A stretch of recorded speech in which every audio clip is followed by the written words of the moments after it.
Jaj, emberek, szóval ez a celebvilág, ez megint fel tud izgatni, hogy ne nevezzem hülyének az embereket, más szó meg nincs rá.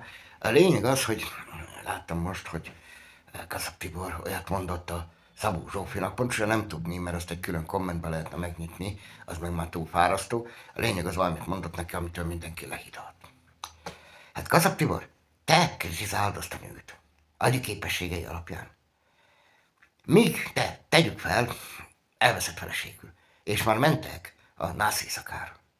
Míg te a nász éjszakán, az első púsznál, azon gondolkozom, mi lesz a következő, a Zsófi már gyököt van, bazd meg. És te kritizálod. Szóval azért tiszteljük a másikat, meg főleg a képességeit, azért nem tudnak. A lényeg az, hogy a természetes kiválasztódásról jut eszembe, hogy mikor az iskolában is, hogy én például még akkor is már kiderült, csak közben volt 30 év szünet, hogy jó tudok például gitározni, meg fizikai ilyesmi materiális dolgokhoz, hát legyek fizikus, ezt lehet valamire használni. És hát volt egy, nem egy nagy része olyan volt az osztálytársam, akik semmire, például nem akarom Viktort megsérteni, vagy bármelyik állami alkalmazottat, de aki ott is az iskolában volt, nekem is olyan osztálytársam lett, tehát ügyészségi főnyomozó lett. És hát akit már semmire nem lehet, mert olyan szintű a sérülése, vagy genetikába át kéne teljesen kódolni, nem tudom, 6 generáció után született egy normális gyereke.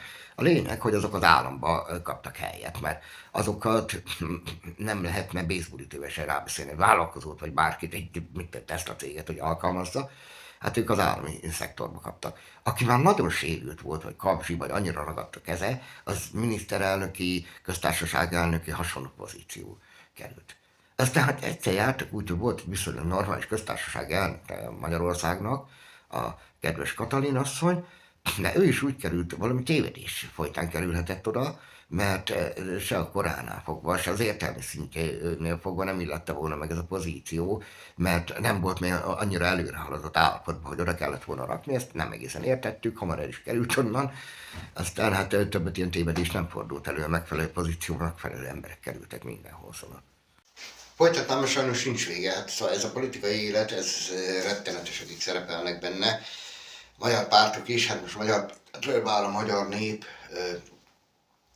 változásokat, bár kétlem, hogy ő nem ugyanaz a fasizmus ellen harcol, ami ellen én azzal kezdem, hogy az államból a söpredéket kitakarítanám, és ha maradt 10 fő benne, azokkal elkezdeném újraépíteni.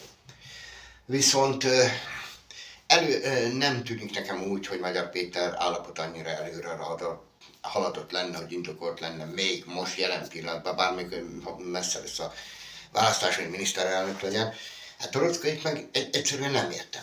Szóval, mikor felveszi már az ember azt az előember fejtart, kimagoslik erőre, ezt gyakorolni kéne, Laci. Ezt nem lehet más gyakorolni így, és akkor a lépcső nem úgy, hogy fogsz, hogy lesétál. Hát én semmi életjelet nem utas közben. Tanulj. Szóval ilyen állapotban nehéz lesz, és akkor most 10% közül állnak és csodálkoznak, hogy nem hagyják meg ezzel semmit, hogy orvosi papírokkal se tudják alátámasztani. Nem értem, mi lesz ebből az országból, szóval az állam, az akkor a birkák, mikor kivonultak tüntetni, nekik kevés a fizetés, ők észre se vették, hogy akik eddig eltartották őket, azok meg elmenekültek elvileg külföldre, és kimentek tüntetni, hogy kevés nekik a fizetés. Lehet, hogy a birkák is, mint a papok, még mindig abba hittek, hogy onnan föntről az égből jön a manna. Hát nem, bazd meg! Mi azt éveken keresztül adó formájába befizettük, és ti felvettétek annak a kibaszott nagy részét, 3-5-10-szeresét, mint mi, és utána, mikor én bajba kerültem, én fordulok bárhova a birkákhoz, vagy az egyházhoz, vagy valami, egyél. Kezét csókolom. Én az egyháznak se ételt fizettem, csak, hanem komplett munkahelyet kaptak, komplett egzisztenciát, komplett lakást, minden költségüket fizettük a többi hasonló hülyével együtt, mint én. De itt, ha csak az egyházon lenne a baj, az lenne a legkisebb. Az egész állam így működik.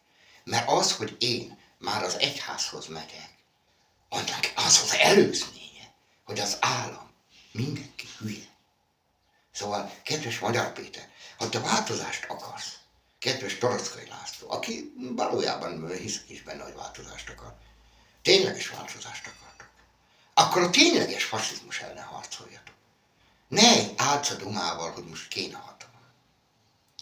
Nem vagytok olyan kapzsiak, mint Orbán, de valahogy azt, hogy nyertek, legyen már jó mindenkinek.